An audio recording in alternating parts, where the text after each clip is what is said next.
जय श्री कृष्णा। राधे राधे मेरे भक्त जनों। आज आप सुनेंगे सोमवार की महापुण्य फल देने वाली संपूर्ण व्रत कथाएं। भोलेनाथ की जय हो, भोलेनाथ की जय हो, माता पार्वती की जय हो, माता पार्वती की जय हो। एक साहूकार था जो भगवान शिव का अनाय भक्त था।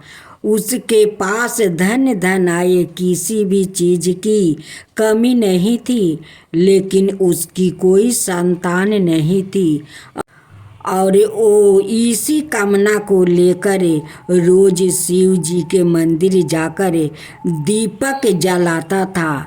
उसके इस भक्ति भाव को देखकर एक दिन माता पार्वती ने शिव जी से कहा कि प्रभु, यह साहूकार आपका अनय भक्त है, इसको किसी बात का कष्ट है तो आपको उसे अवश्य दूर करना चाहिए। शिव जी बोले कि हे पार्वती, इस साहूकार के पास पुत्र नहीं है, यह इसी से दुखी रहता है। माता पार्वती कहती है कि हे ईश्वर, कृपा करके इसे पुत्र का वरदान दे दीजिए। तब भोलेनाथ ने कहा कि हे पार्वती, साहूकार के भाग्य में पुत्र का योग नहीं है। ऐसे में अगर इसे पुत्र प्राप्ति का वरदान मिल भी गया तो वो केवल 12 वर्ष की आयु तक ही जीवित रहेगा। यह सुनने के बाद भी माता पार्वती ने कहा कि हे प्रभु, आपको इस साहूकार को पुत्र का वरदान देना ही होगा। अनाथ भक्त क्यों आपकी सेवा पूजा करेंगे। माता के बार बार कहने से भोलेनाथ ने साहूकार को पुत्र का वरदान दे दिया, लेकिन यह भी कहा कि वो केवल 12 वर्ष तक ही जीवित रहेगा।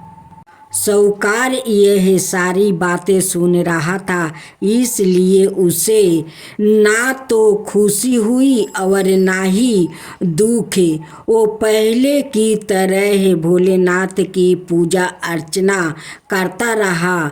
उधर सेठानी गर्भवती हुई और 9 महीने के बाद एक सुंदर सा बालक की प्राप्ति हुई।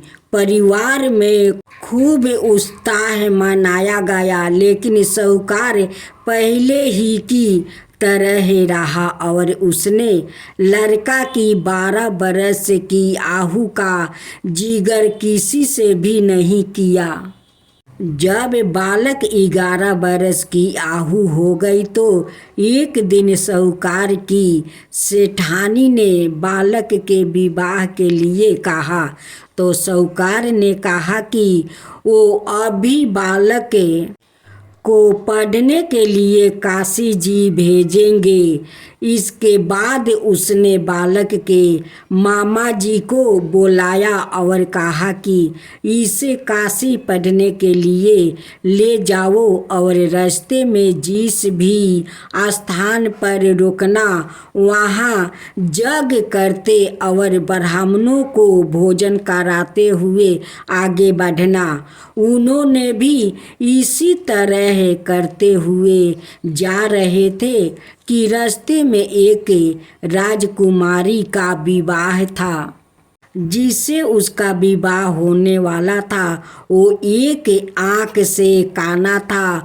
तो उसके पिता ने जब अति सुंदर साहूकार के बेटे को देखा तो उनके मन में आया कि क्यों ना इसे ही घोड़ी पर बैठाकर शादी के सारे कार्य संपन्न करवा लिया जाए। तो उन्होंने मामा से बात की और कहा कि इसके बदले में वो अथाह धन देंगे। तो वो भी राजी हो गया। इसके बाद साहूकार का बेटा विवाह की वेदी पर बैठा और जब विवाह कार्य संपन्न हो गया तो जाने से पहले उसने राजकुमारी की चदरी के पल्लू पर लिखा कि तेरा विवाह तो मेरे साथ हुआ, लेकिन जिस राजकुमार के साथ भेजेंगे वो तो एक आँख का काना है। इसके बाद वो अपने मामा के साथ काशी के लिए चल गया। उधर जब राजकुमारी ने अपनी चुनरी पर यह लिखा हुआ पाया तो उसने राजकुमार के साथ जाने से मना कर दिया। तो राजा ने भी अपनी पुत्री को बारात के साथ विदा नहीं किया। बारात वापस लौट गई। उधर मामा और भांजे काशी पहुंच गए थे।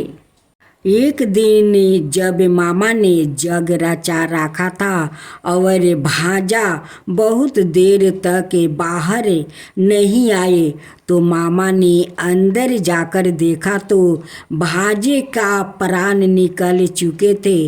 वो बहुत परेशान हुए, लेकिन सोचा कि अभी रोना पीटना मचाया तो ब्राह्मण चल जाएंगे और जग का कार्य अधूरा रह जाएगा।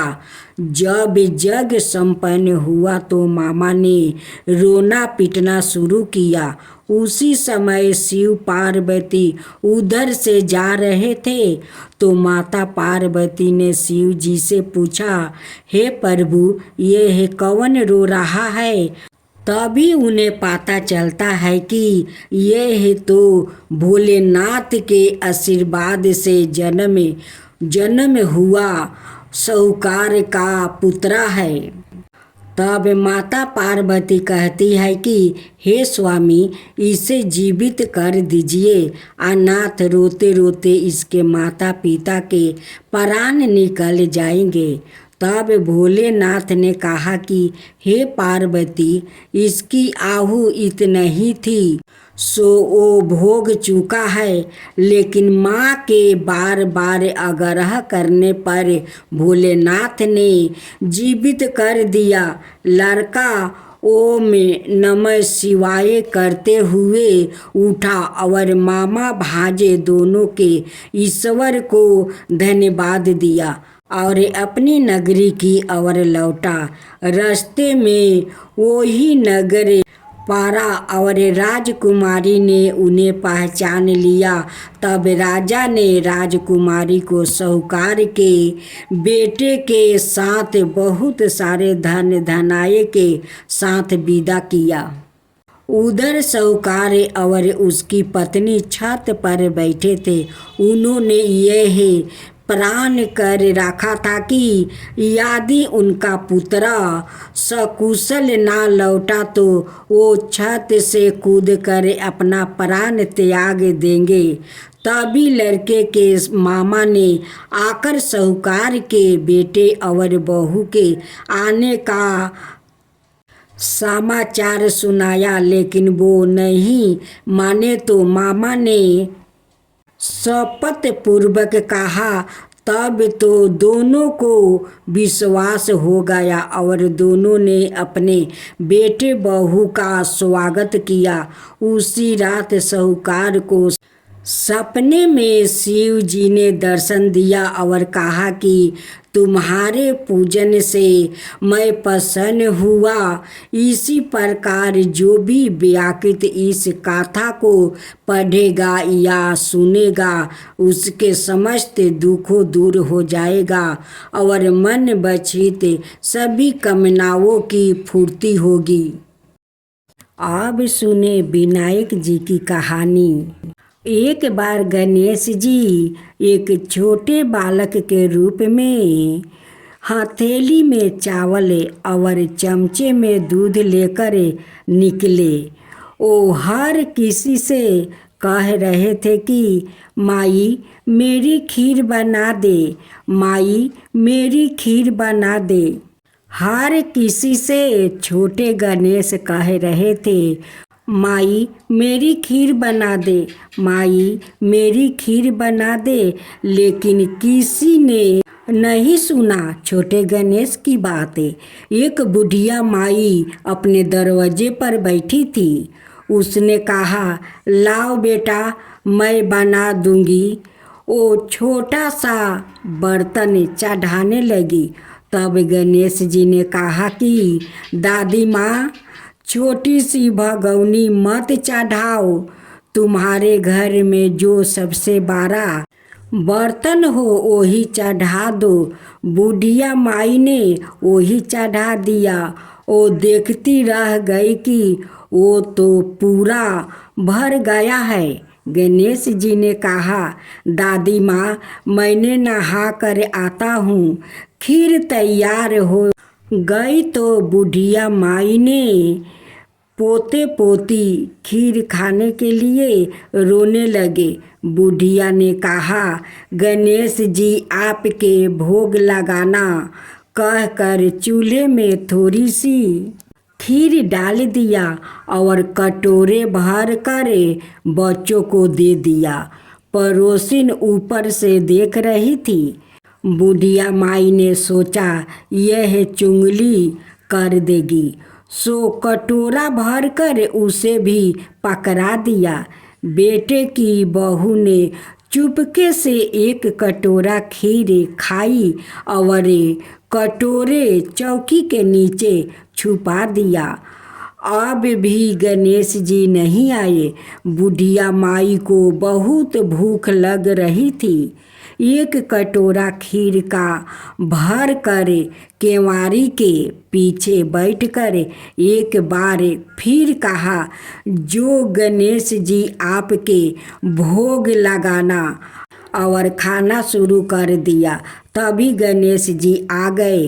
बुढ़िया माई ने कहा, आजा रे गणेशा, खीर खा ले, मैं तो तेरी ही राह देख रही थी। गणेश जी ने कहा, दादी माँ, मैंने तो खा लिया है।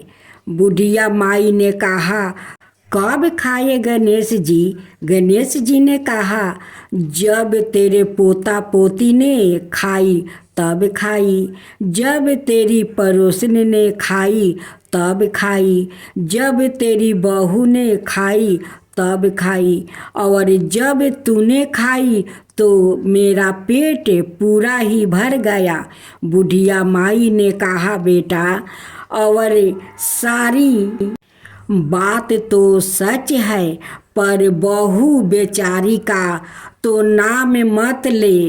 वो तो सुबह से काम में लग रही है। उसने खीर कब खाई? गणेश जी ने कहा, चौकी के नीचे देख, जूठा कटोरा पड़ा है। तूने तो मेरे भोग तो लगाया, वो तो वैसा ही खा लिया। बुढ़िया ने कहा, बेटा, घर की बात है, घर में ही रहने दो। बची हुई खीर का क्या करूं? गणेश जी ने कहा, नगरी में जिमा दे। लोगों को न्योता दिया तो सब हंसने लगे। बोले, कल तक तो खाने का पता नहीं था, आज नगरी जिमाएंगे। फिर भी लोग आए और ठाठ से जिमे। नगरी जिमा दी, तब भी बर्तन पूरा भारा था। राजा को पता लगा तो बुढ़िया माई को बुलाया और कहा, क्यों बुढ़िया माई, ऐसा बर्तन तेरे घर अच्छा लगे? यह हमारे घर में अच्छा लगेगा। बुढ़िया ने कहा, राजा जी आप ले जाओ।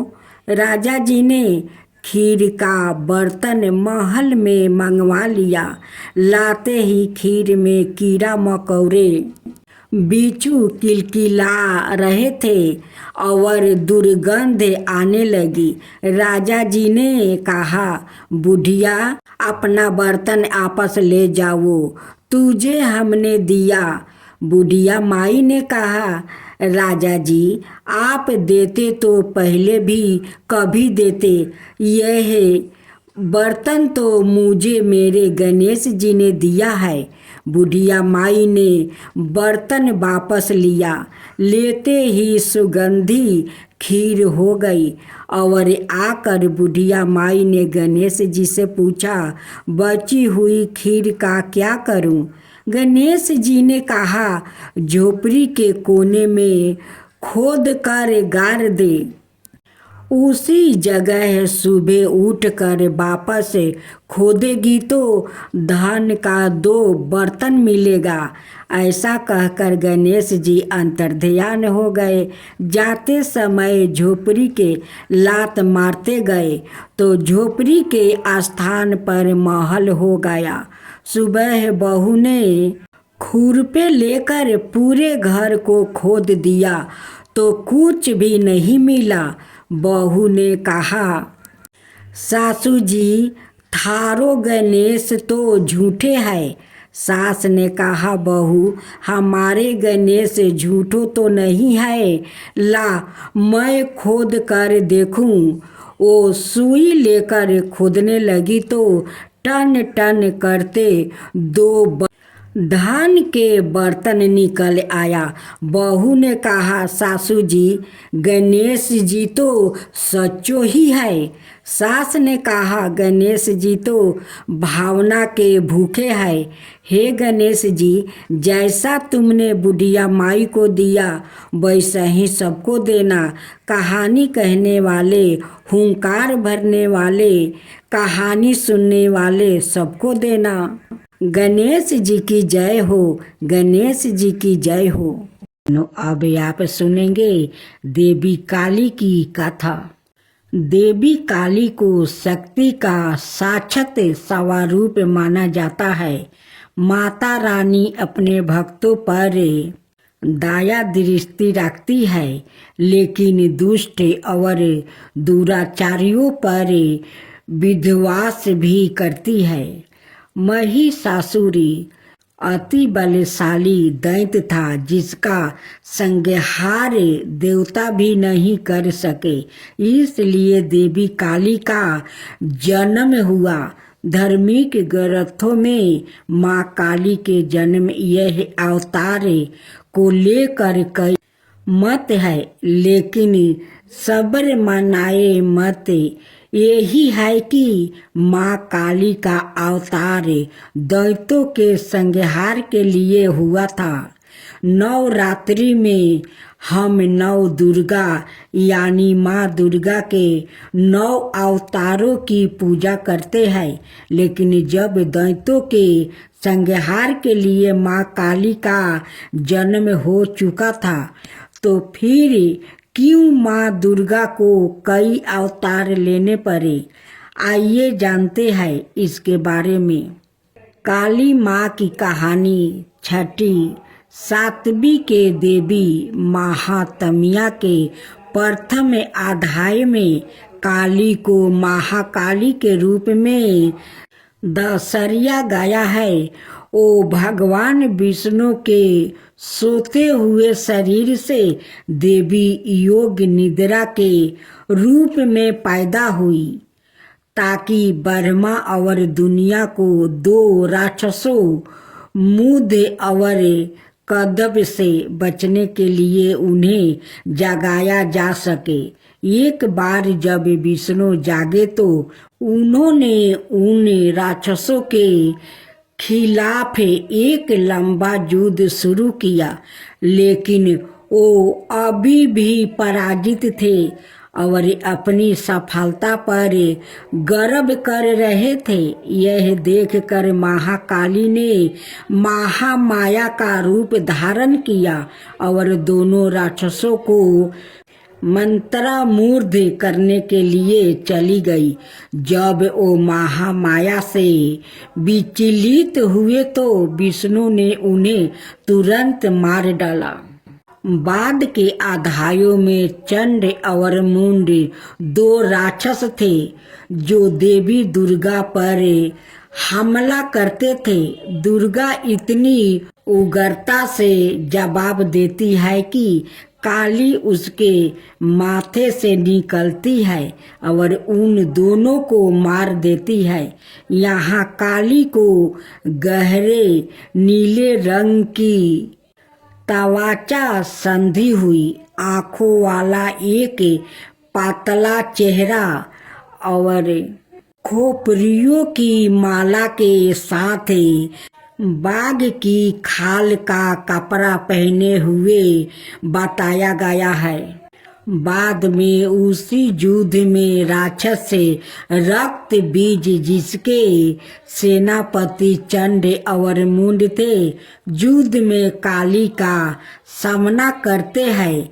रक्त बीज को वरदान है कि उसके खून की हर बूंद जो जमीन को छूती है उससे उसका एक और कैलोन पैदा हो जाएगा। चौकी दुर्गा रक्त बीज को उसके अनगिनत कैलोनों के साथ हारने में असमर्थ है। काली उसके शरीर से उसका खून चूस लेती है और उसे हराने के लिए उसके कैलोनों को खा जाती है। रक्त बीज और दारुका दोनों मामलों में काली को दुश्मनों को हराने के बाद रक्त पिपासु के नसों में चूर बताया गया है और रक्त पिपासु की उसकी लालसा नियंत्रण से बाहर हो जाती है। शिव को फर्श पर शांत होकर हस्तक्षेप करना पड़ता है। जब काली क्रोध में आगे बढ़ रही होती है तो वो गलती से शिव पर पैर रख देती है और उसकी जीभ बाहर निकल जाती है। वो तुरंत शांत हो जाती है और फिर से दुर्गा पार्वती में विलीन हो जाती है। युद्ध में भाग लेने के बाद शिव ने पार्वती को काली काली तवाचा वाली कहकर चिढ़ाए। पार्वती बहुत आहत हुई और योग योग तक तपस्या करना शुरू कर दिया जब तक कि उन्होंने अपना काला रंग नहीं खो देती है इसे त्याग नहीं दिया और गौरी सुनहरी तवाचा वाली देवी नहीं बन गई। उसका छिपा हुआ अंधकारमय अवतारण कोशिकी बन जाता है जो क्रोधित होने पर काली बन जाता है। काली पूजा उस्ताव देवी काली को समर्पित है और विशेष रूप से पश्चिम बंगाल, ओडिया और असम के भारतीयों क्षेत्र में मनाया जाता है। यह हिंदू कैलेंडर के हर महीने में अमावस्या के दिन मनाया जाता है। यह दीपावली के बाद शुरुआत होता है और दिनों तक चलता है। चौकी देवी काली महाविद्याओं में प्रमुख है। उनमें से प्रत्येक का काली पूजा से पहले अवतार का एक दिन होता है। काली माँ को फलों का प्रसाद बंगाल में खिचड़ी भोग के साथ निरामिष अर्थात बिना प्याज या लहसुन का मटन, मछली, करी, पायस, मिठाई और भाजा गहरे तेले हुए पकौड़े चढ़ाया जाता है। कुछ स्थानों पर प्रसाद के रूप में शराब भी चढ़ाई जाती है। अनुभवी पंडितों का कहना है कि लोग रात भर पंडालों में आते हैं और दिन की तुलना में रात में भीड़ बढ़ जाती है। पूजा आश्चर्यजनक रोशनी प्रकाश और धावनी सो काली पूजा से पहले प्रत्येक दिन मनाए जाने वाले महाविद्याओं के अवतार और अंतिम महाविद्या कमलात्मिका के अवतार, जिसे कमलात्मिका जयंती के रूप में मनाया जाता है। दिवाली के दिन पड़ने के कारण उन्हें अक्सर तांत्रिक लक्ष्मी के रूप में माना जाता है। इसके कारण और इस के कारण कि लक्ष्मी को विष्णु की पत्नी के रूप में माना जाता है। उसके बाद इसे लाल गुलहल के फूलों और गुलहल की माला से सजाया जाता है, जो उनका पसंदीदा फूल माना जाता है। फिर काली पूजा पंडालों में काली मंत्रों और भजनों की मदद से की जाती है। उनकी प्रार्थना की जाती है और उनकी दिव्यता का आहन किया जाता है। यदि पूजा घर पर आयोजित की जा रही है तो मंदिर काली पूजा की पूजा सेवा प्रदान करता है, जहां भक्त की ओर से पूजा आयोजित की जाती है। मंदिर के पंडितों के पास पूजा के लिए सारी सामग्री तैयार है और भक्तों को बस कुछ निर्देशों का पालन करना है, जो मंदिर द्वारे इसमें। अब आप सुने यमराज भगवान और गरीब किसान की प्रेरणादायक कथा। बहुत समय पहले की बात है। भारत के एक दूर दराज गांव में एक किसान, मेहनती किसान रहता था। उसका नाम हरिया था। हरिया के पास ना तो ज़्यादा जमीन थी और ना पैसा, ना कोई बड़ा घर, लेकिन उसके पास था इनाम, मेहनत और भगवान पर अटूट विश्वास। हर रोज सुबह वो सूरज उगने से पहले उठता है, भगवान को नमस्कार करता है और खेतों की ओर निकल पड़ता है। कभी तेज धूप, कभी बरसात तो कभी भूख, कुछ भी उसकी मेहनत को नहीं रोक सकता था। लोग कहते थे कि हरिया गरीब जरूर है, लेकिन उसका मन हीरा है।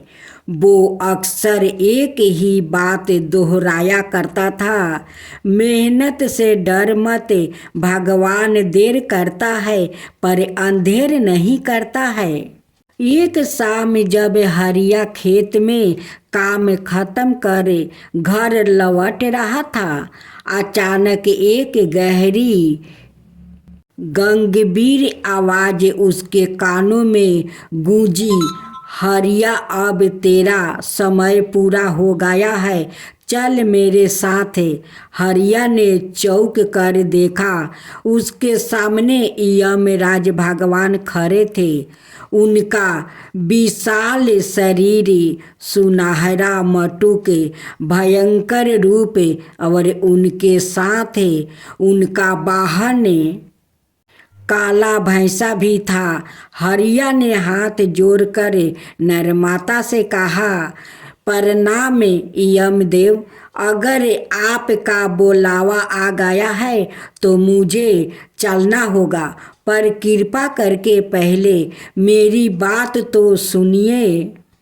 हे प्रभु, मेरा पास कोई धन नहीं है, पर मेरी बूढ़ी माँ और छोटे छोटे बच्चे हैं। मैं चला गया तो वो भूखे मर जाएंगे। मुझे 1 साल का समय दीजिए, खेत की पूरी फसल काट कर कुछ अन्न और पैसे इकट्ठा कर लूं, ताकि मेरे बाद मेरा परिवार जीवित रह सके। यमराज थोड़े चकित हुए।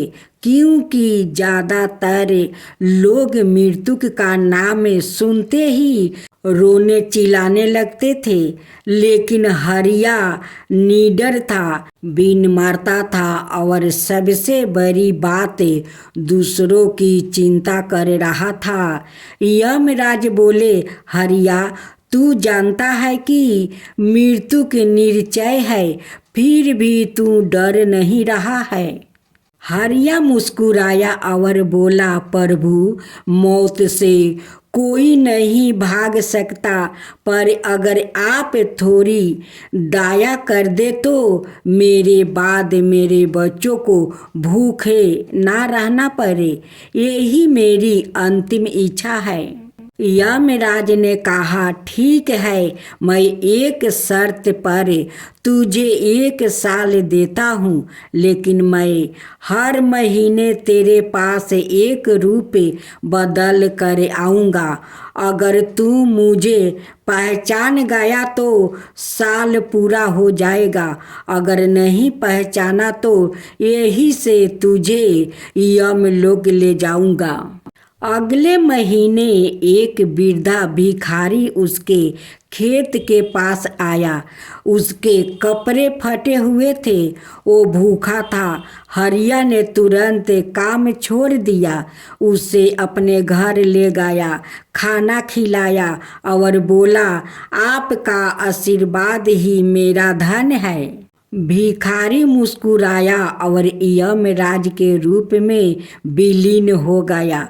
दूसरी परीक्षा, बीमार गाय का रूप। दूसरे महीने एक बीमार गाय उसकी झोपड़ी के पास आ गई। लोग उसे भगाने लगे, लेकिन हरिया ने उसकी सेवा की, इलाज की, घास पानी दिया और कहा, यह भी तो भगवान की रचना है, इसका दुख मिटाना भी मेरा धर्म है। यमराज फिर प्रसन्न हुए। ऐसे ही समय बीत गया।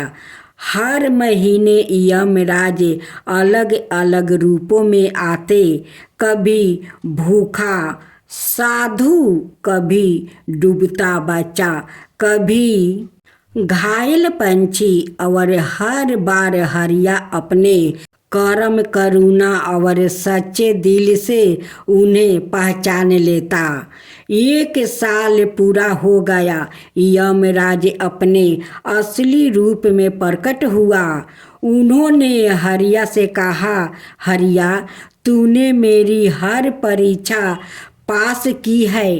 तू गरीब हो सकता है, लेकिन तेरे जैसा कर्म योगी और दयालु मनुष्य दुर्लभ है।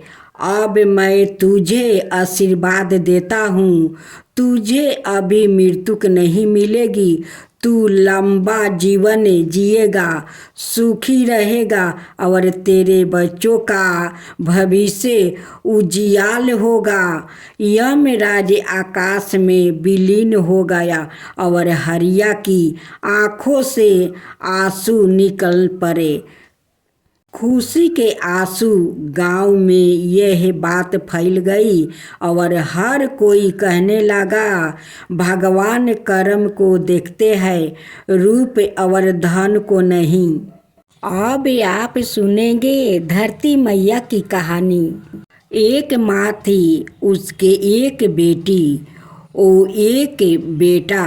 दोनों छोटे छोटे थे। माँ गरीब थी, वो मजदूरी करके अपना गुजारा करती थी। धीरे धीरे बच्चे बड़े होने लगे। बेटी शादी के योग्य होने लगी। माँ बूढ़ी हो गई। माँ ने बेटे से कहा, बेटा, तेरी बहन बड़ी हो गई है, अत तुम्हारे जैसा घर बार देख कर उसकी शादी करा देना। ऐसा कहकर माँ तो कुछ दिनों में मर गई। भाई गांव गांव घूमा, लेकिन बहन के योग्य कोई वर नहीं मिला। वहाँ घूम घूम कर थक गया। बैठे बैठे उसने सोचा कि मैं ही इससे शादी कर लूं। ऐसा सोच कर वो चुनरी और सामान लाया। बहन ने कहा, यह सब सामान क्यों लाया है? भैया बोला, तेरी शादी है। मोहल्ले वालों ने बहन से कहा कि तुम्हारा भाई ही तुमसे शादी कर रहा है। बहन ने भाई से पूछा, मेरी शादी किससे कर रहे हो? भाई कुछ नहीं बोला तो बहन समझ गई। उसने एक लोटा लिया, चुनरी ली और चप्पल पहनकर जंगल में रवाना हुई। गाय के ग्वालों ने पूछा, वन में क्यों जा रही हो? वो कुछ नहीं बोली। वन में जाकर धरती माँ को पुकारने लगी। बोली, हे माँ, तू ही मेरा लाज रखना, नहीं तो अन्याय हो जाएगा। मैं क्या करूं? मुझे अपनी गोद में ले लो, नहीं तो यहाँ पर मर जाऊंगी। धरती माँ फटी तो बहन ने एक तरफ लोटा, चुनरी, चप्पल रख दिया और वो धरती में जाने लगी। इतने में दौड़ता हुआ भाई वन में आया और ग्वाला से पूछा कि उसकी बहन किस तरफ गई है। ग्वालों ने कहा, तेरी बहन उधर गई है। वो बहन बहन पुकारता हुआ दौड़ा तो बहन धरती माता के अंदर समा रही थी। थोड़े बाल बाहर दिख रहा था। उसने बहन के बाल मुट्ठी में पकड़े और रोने लगा। बहन, तू सत्य के लिए धरती माँ की गोद में समा गई। मेरी बुद्धि भ्रष्ट हो गया था। माँ का वचन निभाने के लिए मेरे जैसा कोई वर नहीं मिला, इसलिए ऐसा विचार आया। पर धरती माँ ने सत्य के लिए बेटी को अपने में समा लिया। जो बाल बाहर थे वो दूब हो गया। इसलिए औरतों कहानी सुनती है और एक लोटा पानी, चप्पल, चुनरी एक बर्तन में हरे मूंग का एक लड्डू कुंवारी कन्या को देती है। उसको धरती माता सुखी रखती है। बोलो जय धरती मैया की, जय धरती मैया की। अब सुने सीता माता की कहानी। एक कहानी सीता मैया कहती थी और श्री राम इसे सुना करते थे। एक दिन श्री राम भगवान को किसी काम के लिए बाहर जाना पड़ गया तो सीता मैया कहने लगी कि भगवान, मेरा तो 12 बरस का नित नियम है। अब आप बाहर जाएंगे तो मैं अपनी कहानी किसे सुनाऊंगी? श्री राम ने कहा कि तुम कुएं की पल पर जाकर बैठ जाना और वहाँ जो औरत पानी भरने आएगी उन्हें अपनी कहानी सुना देना।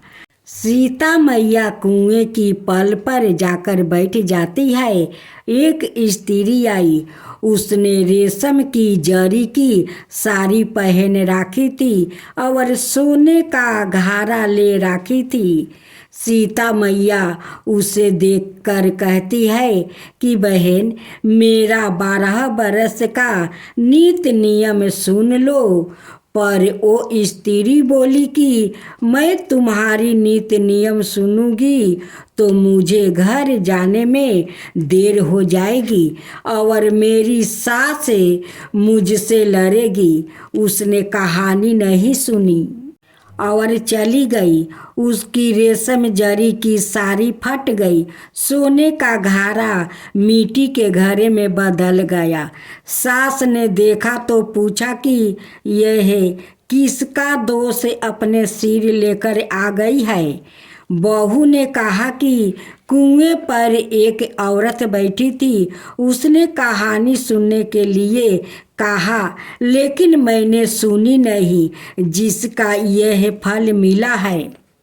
बहू की बात सुनकर अगले दिन वही सारी और घारा लेकर सास कुएं की पल पर गई। सास को वही सीता मैया बैठी मिली तो सीता मैया ने कहा कि बहन, मेरी कहानी सुन लीजिए। सास बोली कि एक बार छोड़, मैं तो 4 बार कहानी सुनूंगी। राम आए लक्ष्मण आए, देश के पुजारी आए, नीति नियम का नियम लाए।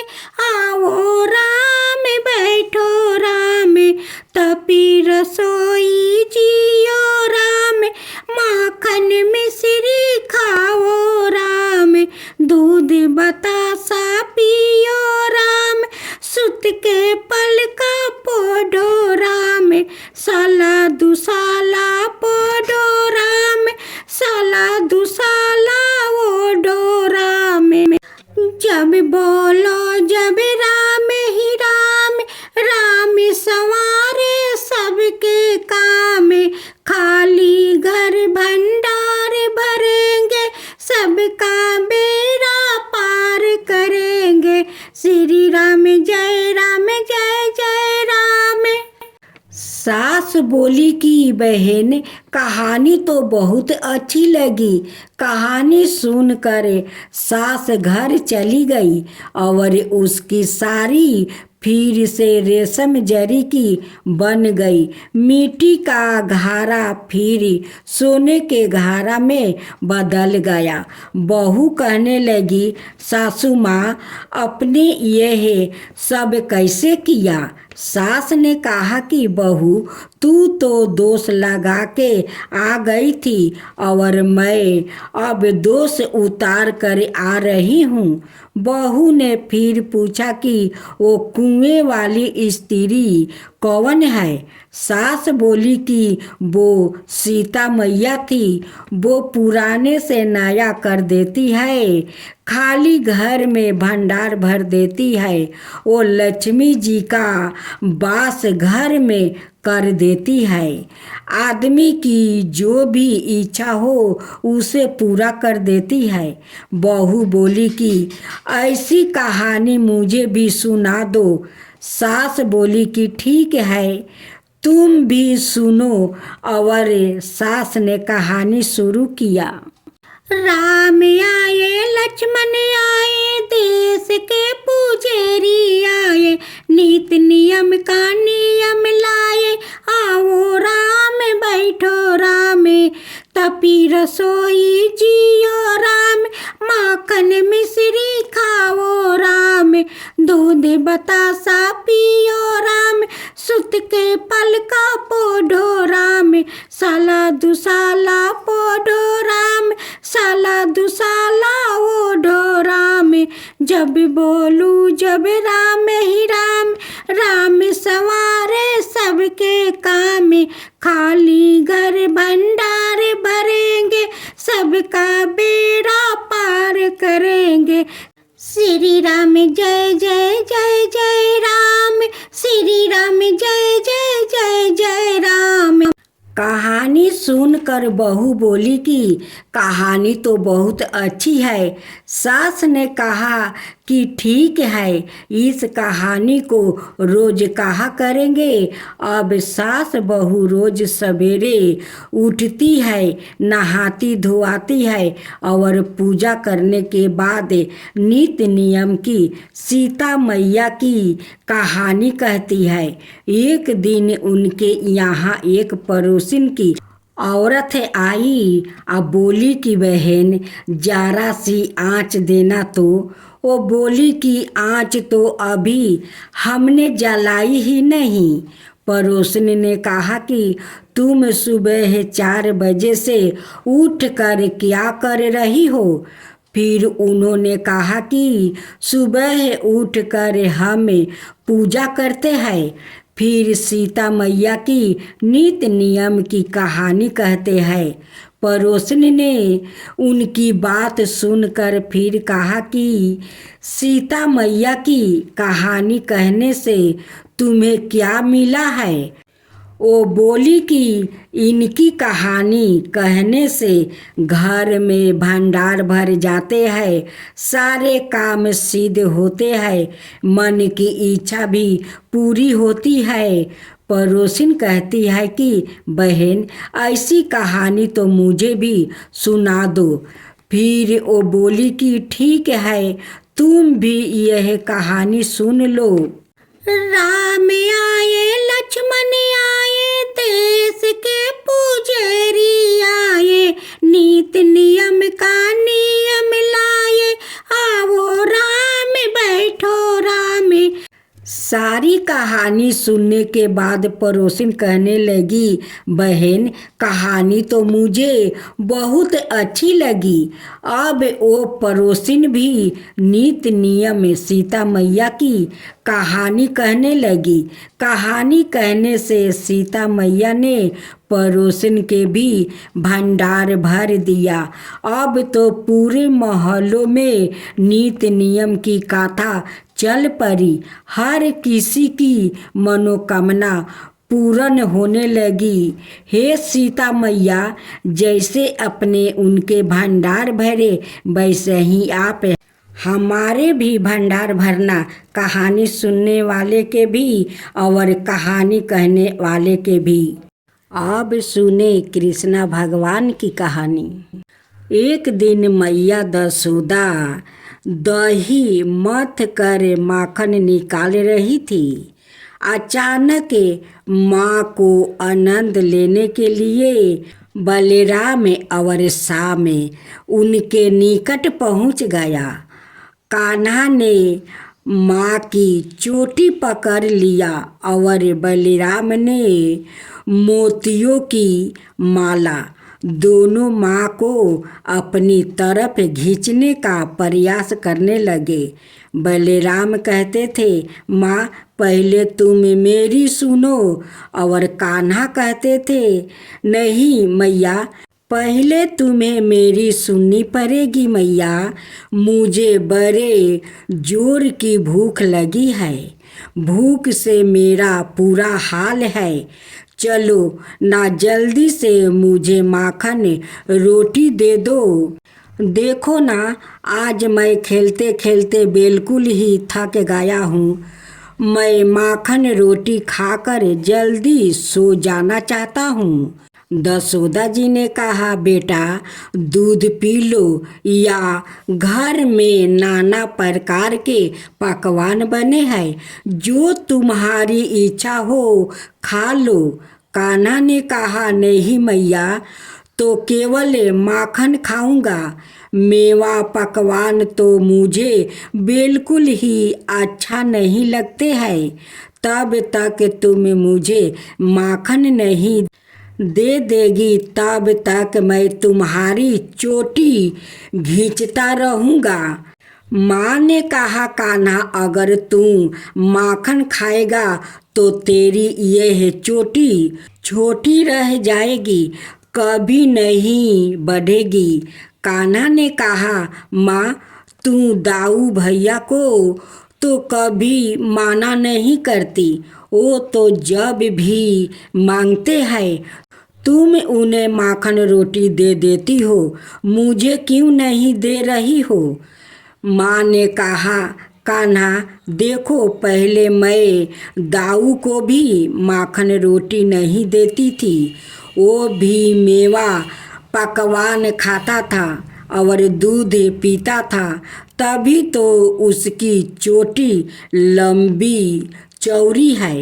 यदि तुम भी दूध पिएगा तो तुम्हारी भी चोटी लंबी हो जाएगी। जाओ मेरे लाला, अच्छे बच्चे जिद नहीं करते, जाकर पद्मगंधा गाय का दूध रखा है, पी लो। कान्हा ने कहा, माँ तू झूठ बोलती है, कितनी बार तो मुझे दूध पिलाती हो गाय मेरी चोटी, बिल्कुल नहीं बढ़ी। आज तुम्हारा बहाना नहीं चल सकता है, तुम्हें मुझे माखन रोटी देना ही पड़ेगी। मैया ने कहा, कान्हा, दाऊ अब 12 हो गया है, इसने तुमसे अधिक दिनों तक दूध पिया है, इसलिए दाऊ की चोटी बढ़ गई है। जब तुम भी उतना ही दिनों तक दूध पी लोगे, तब तुम्हारी भी चोटी उतनी ही बढ़ जाएगी। कान्हा ने कहा, मैया, यह सब अब मैं नहीं सुनूंगा। तुम साफ साफ बताओ, मुझे माखन रोटी देती हो कि नहीं? यदि तुम्हें माखन रोटी नहीं देगी तो आज से ना मैं तुमसे बोलूँगा और ना तुम्हारी गोद में ही आऊँगा। अब दाऊ ही तुम्हारे पुत्र है, मैं भाला तुम्हारा क्या लगता हूँ? माता दशोदा ने कहा, कान्हा, तू तो मेरा प्राण है, हृदय है, तेरे बिना भाला मैं कैसे रह सकती हूँ? मेरे नाना सा लाला, मैं तेरी बलाया लेती हूँ, तनिक रोको, तुझे अधिक भूख लगी है ना? मुझे माखन निकाल लेने दो, फिर तुझे जितना माखन चाहिए ले लेना। अब तो खुश हो जाओ। इस प्रकार माँ दशोदा मानो लार दुलारे प्यारे स्नेह में डूब गई। उनकी आँखों से प्रेम का आंसू झलक पड़े। दशोदा मैया धन है, त्रिभुवन का भरण पोषण करने वाले प्रभु उनके आगे माखन के लिए बार बार हाथ फैलाते हैं, उनसे जिद करते हैं। दशोदा मैया से 12 सौभाग्य भाला किसका होगा?